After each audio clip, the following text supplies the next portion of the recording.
you really don't want to do something, like you really, really don't want to do something, but then you do it and you feel so much better after doing it because you're like, oh yeah, like I like doing this, I enjoy doing this. Like, how did I forget that I like this and I'm happy this way? That is you going through your quitting journey. You're like, I'm not quitting, I'm not quitting, am I quitting, I'm quitting. And then once you quit and you're out of it, you're like, oh my God, wow, I feel amazing. Like, I'm like, who am I? And we can't discuss quitting without discussing self sabotage, especially when we're talking about something such as addiction, right? Because there's such a high relapse rate. And relapse is normal and to be quote unquote expected. So if you relapse, I just want you to tell yourself, like, okay, doing it once doesn't mean that I'm back at it. It just means that I did it once and I'm going to go back into my habit of not doing it. And here's the thing about self sabotage, it's your old identity getting into the place of your new identity. However, I would like to take this a step further because I really thought this one through. And I think self sabotage is a form of dysfunctional self love, meaning it's your way of your body and your brain trying to protect itself while doing the opposite. It's actually ruining things. And the best way to describe this is this: it doesn't matter how dysfunctional, even if you're like an addict, even if you're like in a toxic relationship or whatever, a dysfunctional dynamic that's happening that you're evolving from, you're quitting, whatever the situation is, it's still your normal. The abnormal is your normal. This is your comfort zone.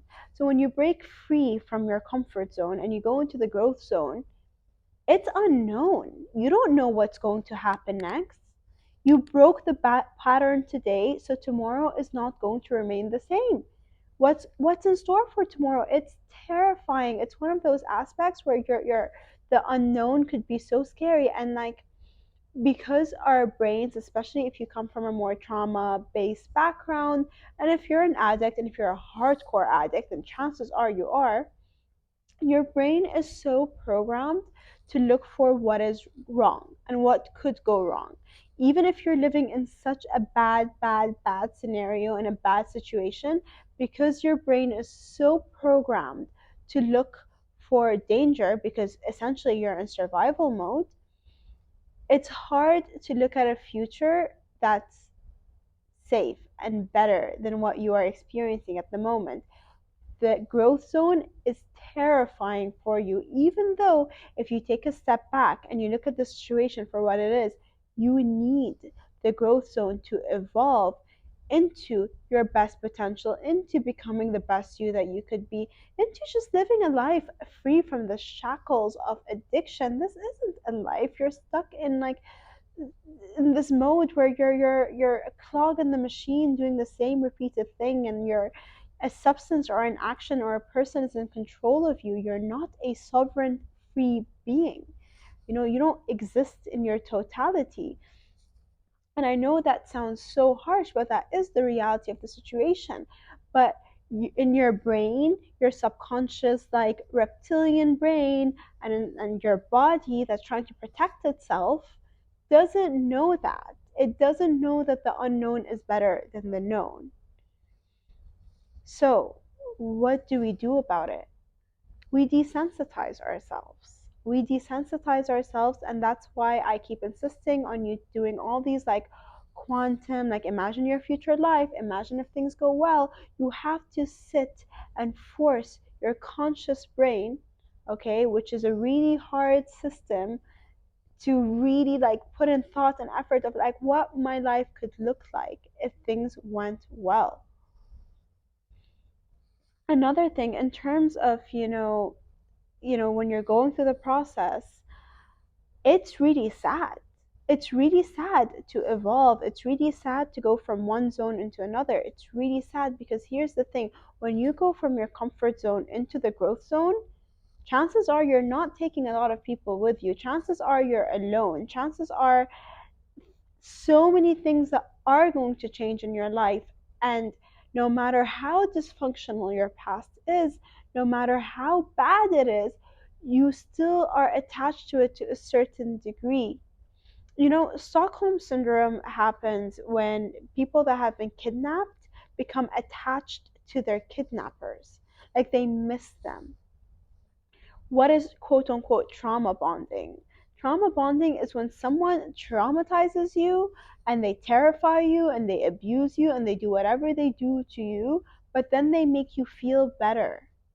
So you remember them or you remember it for making you feel better after you've gone through a hard time, forgetting that it was it or that person or that substance that made you go through the hard time to begin with. Which is why, I want you to take a step back and, first of all, to give yourself some credit, because the fact that you're watching this, the fact you're going through this, it's a lot. It requires so much bravery to go from the comfort zone into the growth zone. It requires so much bravery to overcome addiction. And here's the thing about bravery, okay? Brave people still feel fear. They're still scared, but yet they still continue despite the fear. So when you see those people and you're like, wow, you're so brave, you left that person and you're about to get married, or you got that divorce, or you did this, or you quit, or you moved, or you took a risk and you took a chance, weren't you scared? Chances are they're going to tell you that they were terrified. They didn't know what was going to happen next. But without that risk, where do we live? What do we do? And if we look at it from an evolutionary perspective, our lives were risky. To exist meant to risk. Like when you go out to go get food, there's a risk that you won't come back. There is so much that your body is like, da, da, da, da, like the air. But we are no longer in that state where going and getting food means fending for our lives. And now we live at a time where being in the comfort zone is what is more likely to put us in danger than going out into the growth zone and discovering the unknown and going through the notions of being sober, being free from the shackles of addiction. So I urge you today to take a moment to just really, really, really appreciate yourself and appreciate how far you have come, and to acknowledge that, yes, you know, you're going to miss the past.